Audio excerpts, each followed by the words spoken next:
Sir, ಇವತ್ತು ನಾವು 3 ದಿನದ ಹಿಂದೆ ಕೂಡ ದಲಿತ ಮುಖ್ಯಮಂತ್ರಿಯನ್ನಾಗಿ ಡಾಕ್ಟರ್ ಜಿ ಪರಮೇಶ್ವರ್ ಅವ್ರನ್ನ ಹೆಸರನ್ನ ಸೂಚಿಸಬೇಕು ಅಂತ ನಾವು ರಾಜ್ಯದ ನಾಯಕರಿಗೆ ಮತ್ತು ರಾಷ್ಟ್ರೀಯ ನಾಯಕರುಗಳಿಗೆ ಒಂದು ಪ್ರತಿಭಟನೆ ಮುಖಾಂತರ ನಾವು ಗಡುವನ್ನು ಕೊಟ್ಟಿದ್ವಿ.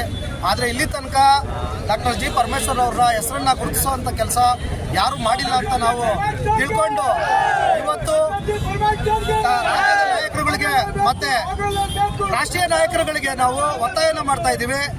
ನಾವು ಇವತ್ತು ಅರೆಬೆತ್ತಲೆ ಪ್ರತಿಭಟನೆಯನ್ನು ಮಾಡ್ತಾ ಇದ್ದೀವಿ. ನೀವೇನಾದರೂ ಇನ್ನು ಕೆಲವು ದಿನಗಳಲ್ಲಿ ಡಾಕ್ಟರ್ ಜಿ ಪರಮೇಶ್ವರ್ ಅವ್ರನ್ನ ಹೆಸರನ್ನ ಸೂಚಿಸಿ ರಾಜ್ಯದ ಮುಖ್ಯಮಂತ್ರಿಯನ್ನಾಗಿ ಘೋಷಣೆ ಮಾಡಲಿಲ್ಲ ಅಂದರೆ ನಾವು ತುಮಕೂರಿನಿಂದ ಬೆಂಗಳೂರು ಚಲೋ ಅನ್ನೋಂಥ ಕಾರ್ಯಕ್ರಮವನ್ನು ಕೂಡ ನಾವೆಲ್ಲ ಯುವಕರು ಮತ್ತು ನಮ್ಮ ಹಿರಿಯ ನಾಯಕರುಗಳು, ದಲಿತ ಸಂಘಟನೆಗಳ ಹಿರಿಯ ನಾಯಕರುಗಳು ರಾಜ್ಯಾದ್ಯಂತ ಮಾಡಬೇಕು ಅಂತ ನಾವು ತೀರ್ಮಾನವನ್ನು ಮಾಡ್ತಾ ಇದ್ದೀವಿ ಸರ್.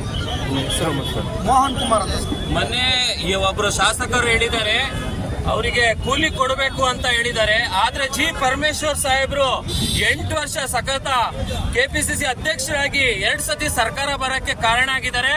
ಫಸ್ಟ್ ಜಿ ಪರಮೇಶ್ವರ್ ಸಾಹೇಬ್ರಿಗೆ ಕೂಲಿ ಕೊಡಬೇಕು, ಆಮೇಲೆ ಬೇರೆಯವರಿಗೆ ಕೂಲಿ ಕೊಡಬೇಕು ಅಂತ ನಾನು ಹೈಕಮಾಂಡ್ಗೆ ಒತ್ತಾಯ ಮಾಡ್ತೀನಿ. 2 ಸತಿ ಸರ್ಕಾರ ಕರ್ನಾಟಕ ರಾಜ್ಯದಲ್ಲಿ ಜಿ ಪರಮೇಶ್ವರ್ ಸಾಹೇಬ್ರ ನೇತೃತ್ವದಲ್ಲಿ ಸರ್ಕಾರ ಆಗಿದೆ, ಆದ್ರೆ ಆವಾಗ್ಲೂ ಅನ್ಯಾಯ ಆಗಿದೆ. ಈ ಸತಿ ಹೈಕಮಾಂಡ್ ತಿಳಿಲೇಬೇಕು. ದಲಿತರ ಅಧ್ಯಕ್ಷರಾಗಿರುವಂತ ದಲಿತರ ಪರವಾಗಿರುವಂತ ಜಿ ಪರಮೇಶ್ವರ್ ಸಾಹೇಬ್ರಿಗೆ ನಮ್ಮ ಕಡೆಯಿಂದ, ಅಲ್ಪಸಂಖ್ಯಾತರ ಕಡೆಯಿಂದ, ದಲಿತರ ಕಡೆಯಿಂದ ಅವರಿಗೆ ಮುಖ್ಯಮಂತ್ರಿ ಮಾಡಲೇಬೇಕು ಅಂತ ನಮ್ಮ ಒತ್ತಾಯ ಹೈಕಮಾಂಡ್ಗೆ. ಸಾಕಿರ್ ಪಾಷಾ ಅಂತ.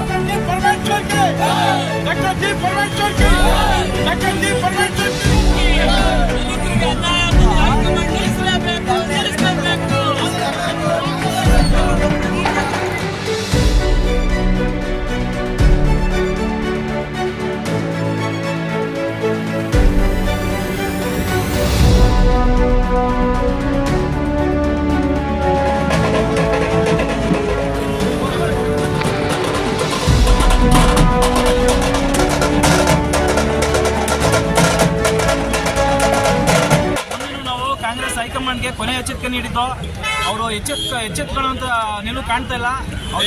ನಾವು ಎಷ್ಟೇ ಕೂಗಾಕಿದ್ದು ಅವರು ಒಂಥರ ಮೈಗಡರಾಗಿದ್ದಾರೆ ಕಾಂಗ್ರೆಸ್ ಹೈಕಮಾಂಡು. ಇದು ಕೊನೆ ಎಚ್ಚರಿಕೆ ಕಾಂಗ್ರೆಸ್ ಹೈಕಮಾಂಡ್ಗೆ.